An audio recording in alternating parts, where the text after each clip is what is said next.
ये जो किसानों का जो आंदोलन है ये हाथी की तरह होता है।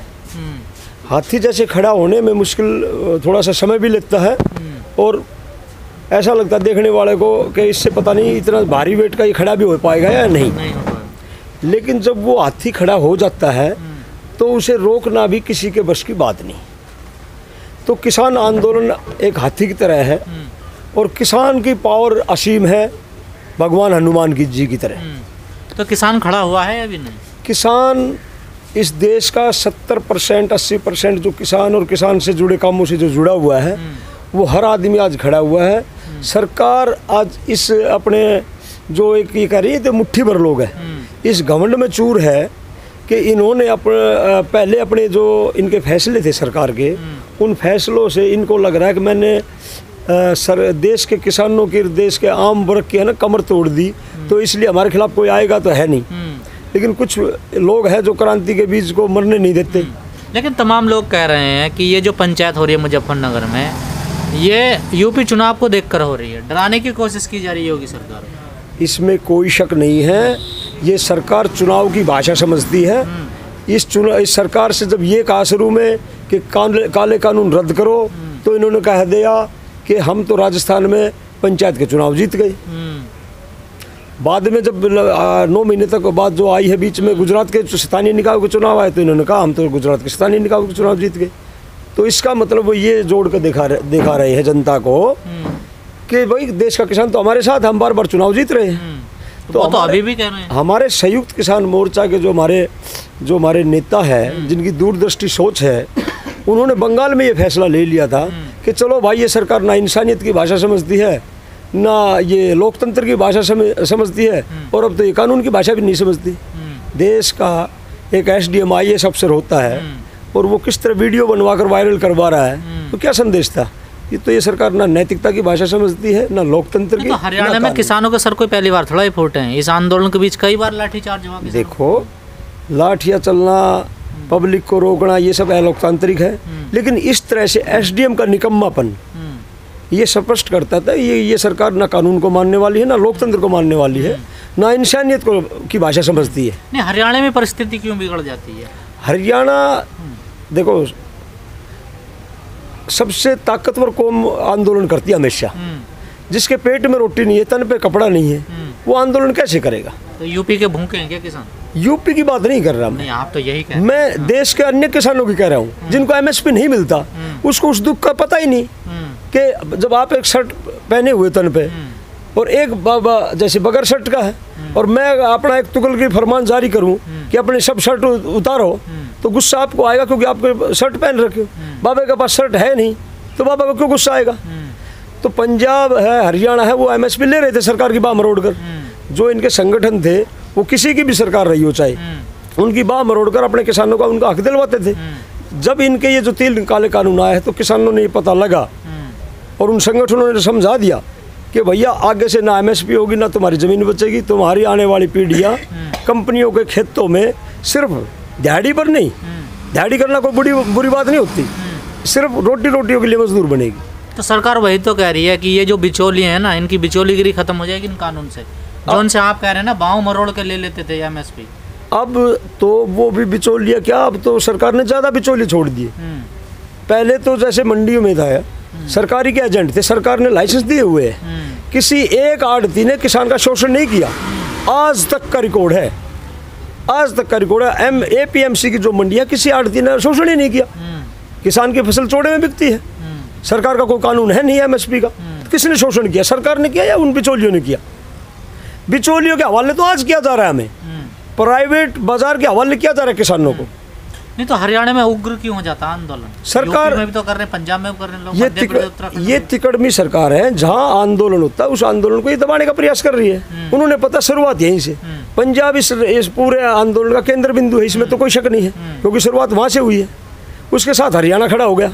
तो सरकार ये चाह रही है कि हम अगर इसको यहीं रोकने में कामयाब हो जाते तो फिर देश में बाकी तो MSP का कोई सवाल ही नहीं है। कैसे जीतोगे इस लड़ाई को, बाहुबल से या बुद्धि बल से? मैं जो कह रहा हूँ, हमने स्पष्ट कर दिया है कि एक तो सबसे अनोखा आंदोलन है ये। 550 किसान संगठन एक छतरी के नीचे है। कहाँ एक छतरी के नीचे? संयुक्त किसान मोर्चा में देश के छोटे से बड़े से 550 किसान संगठन इकट्ठे हैं, कोई भी संगठन अलग नहीं है। भारतीय किसान संघ भी अब मांग करने लगा है किसानों को एमएसपी का कानूनी अधिकार दो। हमने तो स्पष्ट ये कह दिया, ये थोड़े दिन में ये भी कहेंगे कि मोदी जी को कि काले कानून भी रद्द करो। मैं जो चुनाव की जो बात कर रहा था, आपका जो प्रश्न है उसका जवाब दे दूँ, आप बीच बीच में मेरे को डाइवर्ट कर रहे हो। सरकार ये सिर्फ वोट की भाषा समझती है। हमारे संयुक्त किसान मोर्चा के नेताओं ने ये फैसला लिया। आप तो राजनीतिक है ना, चुनाव से क्या मतलब आपको? और राजनीतिक होना और राजनीतिक होने का कोई मुद्दा नहीं है। क्यों? आप तो हम वोट महीने से कह रहे हैं, हम वोट देते हैं ना। हम जनता है, हम जनता है, देश की जनता है। कागज के टुकड़े पे देश नहीं होता, सारे देश की जनता को मिला के देश है। नहीं, वोट तो पहले भी दिया और आगे भी दोगे, वोट तो दे ही रहे हो। तो हम कब मना कर रहे हैं? लेकिन जो काले कानून किसने मांगे थे? किसी किसान एक संगठन का नाम बताओ आज तक के इतिहास में कि जिन काले कानूनों की किसी ने मांग की हो। बिना मांगे आप गिफ्ट बताकर, गिफ्ट कंपनियों के लिए है और बताया जा रहा है किसानों के लिए, उनके सर पर जबरदस्ती आप तो थोप रहे हो। ये पिछली सरकारें पिछले 20 साल से इन कानूनों पे चर्चाएं कर रही हैं, मीटिंगें हो रही हैं, तो ये सब बेकार थी। ये किन कानूनों पर? इन्हीं जो 3 कानून आए, कोई आज तो बने नहीं है कानून, ये अचानक से तो आए। हमने बिल्कुल स्पष्ट कर दिया है, पहले की सरकारें भी इन कानूनों को लाना चाहती थी। इसमें कोई दो राय नहीं कि मोदी ज़्यादा हिम्मत वाला है, कांग्रेस की हिम्मत ना हुई इन कानूनों को लाने की। इनको जो ये आपदा में अवसर कहते हैं ना बार बार में, इनको जो कोरोना काल में जो अवसर मिला है ना, उसमें ये ले आया। तो मानते हिम्मत वाले मोदी जी? मोदी गलत कामों में तो हिम्मत पूरी दिखाते हैं। इन्होंने झूठ बोलने में जो काम जो वादे किए थे ना, वो रिकॉर्ड तोड़ दिया। गोल्ड मेडलिस्ट है झूठ बोलने का। अब आप उसी बात पे आ जाओ, मेरे को जवाब देने दो। ये सरकार सिर्फ वोट की भाषा समझती है। एसकेएम ने केवल 6 सप्ताह पहले पश्चिमी बंगाल में फैसला लिया था कि भाई वोट चाहे किसी को भी दे।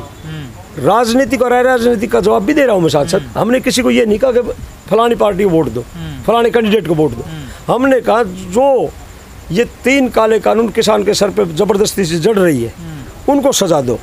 भारतीय जनता पार्टी किसान विरोधी है, इनको आप वोट मत दो। और उससे हम ये नहीं कहते 100% हमारी अपील से जो भाजपा हारी बंगाल में, लेकिन हारी सरकार थी क्या बीजेपी? क्या बंगाल इन्होंने तो कह दिया था हम तो 200 पार कर रहे हैं, पूरी टीएमसी तोड़ ली थी। ऐसे तो आपने कही कि 10 दिन में वापस हो जाएंगे, धन बल सब कुछ कर लिया था। ऐसे तो आप भी कहते हैं ना 10 दिन में वापस कर। नहीं, हमने कभी भी नहीं कहा 10 दिन। पहले दिन आया नो, अभी गोला लाठी दे, अभी नो, ये आप मेरे से जबरदस्ती। हमने तो ये कहा था सब, जब शुरू में आंदोलन शुरू होगा 6 महीने की तैयारी के साथ आए हैं। जब आप जैसे पत्रकारों को किसी को नहीं जचती थी कि ये किसान 6 दिन भी टिक पाएंगे, और आज 9 महीने हो गए। 9 महीने में तो नहीं सर, आपको नहीं लगता हर पार्टियां ऐसे तो कहती हैं कि हम सरकार बना रहे हैं, हम बना रहे हैं, लेकिन 3 सीटें थी बीजेपी की और 73 पे पहुंच जाती है, 74 पे, तो जीत तो बढ़त तो हुई ना उसकी, मानते ना बंगाल में। आप ये देखिए लोकसभा चुनाव में उनके पास कितनी सीटें थी? 22 सीटें। तो उस हिसाब से तो उनकी सीट घटी है। 22 सीटों के हिसाब से आप अगर मल्टीप्लाई करोगे तो कितनी विधानसभा सीटें बनती हैं? तो उनकी तो घटी है। आप ये देखो लोकतंत्र में अगर एक भी वोट से अगर सरकार नहीं बना पाती तो वो उस बात पे मापदंड हमारा ये है। इन्होंने कहा था तो यूपी में यही 2 मई दीदी गई, तो ये किसान ने वहाँ क्लियर करके दिखा दिया कि भाजपा गई। अब बात आती है उत्तर प्रदेश की। अभी हमें आंदोलन को तेज करना है, आंदोलन को सघन करना है। जो इनकी गोदी मीडिया है, आप तो सोशल मीडिया के लोग हो, आपका तो हम धन्यवाद भी करते हैं कि आप समय समय पर ईमानदारी से क्वेश्चन करते हो और ईमानदारी पर सच्चाई दिखाते हो। लेकिन गोदी मीडिया तो जो कहती है ना कि अब कोई किसान नहीं है, ये तो फलाना काम करते हैं, ये तो फलाना काम करते हैं, जो इस तरह का भ्रम फैलाया जाता है ना, वो उसी चीज़ को एक कर्म आगे बढ़त। ये जो संयुक्त किसान मोर्चा है, यूपी में क्या समीकरण बना, कैसे हराओगे बीजेपी को? अरे उत्तर प्रदेश की जनता अब समझेगी, किसान समझेगा। पहली महापंचायत 5 सितंबर को होगी, ये महापंचायत होने जा रही है। और उसके बाद में जो 18 इनके मंडल है उत्तर प्रदेश के अंदर क्षेत्र के हिसाब से, उन 18 के 18 महापंचायत करेंगे और 2 उत्तराखंड में भी होगी। तो मिशन उत्तर प्रदेश। आपको लगता है इस पंचायत से मानेगी नहीं सरकार? सरकार तो अपने हाथ कटा चुकी है। सरकार अपने हाथ कटा चुकी। सरकार कॉरपोरेट घराने में गिरवी रखी हुई है। और जो ये इन्होंने चंदा लिया था, इतने बड़े बड़े प्रचार प्रसार किया था, वो अडानी अंबानी इनको ऐसे थोड़ी जाने देंगे। ये 56 इंची का तो दिखाने में वहाँ तो मुर्गा बनता है अडानी अंबानी के सामने। तो मैं स्पष्ट कह रहा हूँ, वहाँ मुर्गा बनता है। नहीं, अपने आका के सामने तो हर कोई मुर्गा बनता है। कौन आका है? आका तो जनता है। लोकतंत्र में जनता को जो आका समझेगा ना, वही राज करेगा। हर संगठन का एक आका होता है। हर संगठन का कोई आका नहीं होता। जो पार्टी होती है ना, उसका एक अपना विचार होता है। उस विचार पे अगर चलेगी तो ठीक है ना, तो जनता उठा के फेंक देगी। आज जो सब इन कामों में, इन काले कानूनों को वापस लेने में जो रुकावट है ना, वो केवल मोदी जी का अहंकार है। और इस अहंकार की दवाई किसान के पास है। ये अहंकार एक बार पूर्व प्रधानमंत्री इंदिरा गांधी जी को भी हुआ था। उनका भी इलाज कर दिया था इस जनता ने। तो इलाज कर दो, इलाज तो तय है, इलाज तय है। बड़ा इंजेक्शन उत्तर प्रदेश में लगेगा और उसके बाद में आप देखना भाजपा पूरे देश से बिल्कुल सरेंडर हो जाएगी।